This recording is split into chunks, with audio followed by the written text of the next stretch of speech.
ये कहानी मुंबई के घाटकोपर की है। वहां एक पुरानी चौल में सोनू नाम का लड़का रहता था। उम्र करीब 22 साल और रात को फूड डिलीवरी का काम करता था।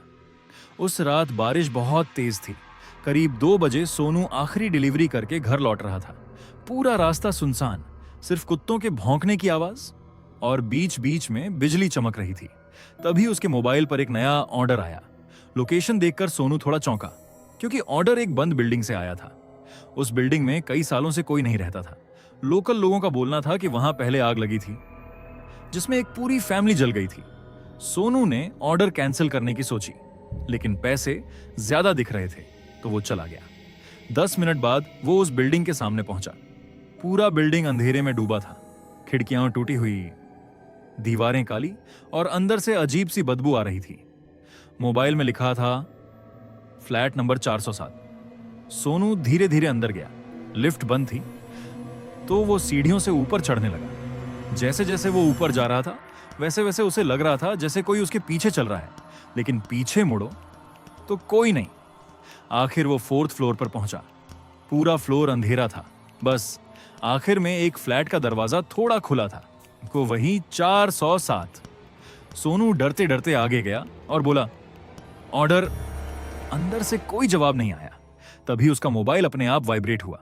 नया मैसेज आया था, दरवाजे के अंदर आ जाओ। अब सोनू की फट चुकी थी भाई, लेकिन वो धीरे धीरे अंदर गया।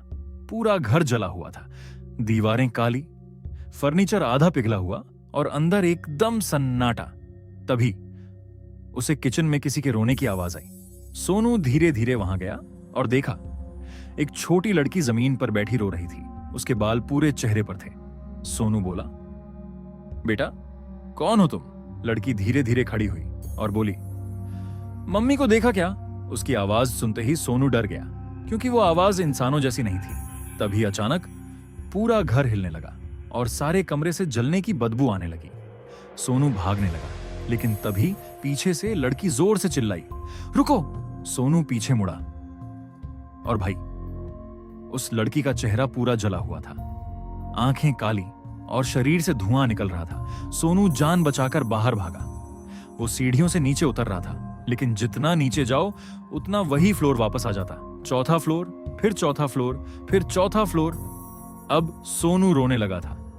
तभी पीछे से धीरे धीरे किसी के चलने की आवाज आने लगी। थक थक थक, जैसे कोई नंगे पैर उसके पीछे आ रहा हो। सोनू ने डरते डरते पीछे देखा और उसका खून जम गया। पूरा जला हुआ एक परिवार सीढ़ियों पर खड़ा था और सब मुस्कुरा रहे थे। फिर वो छोटी लड़की धीरे से बोली, अब तू भी यहीं रहेगा।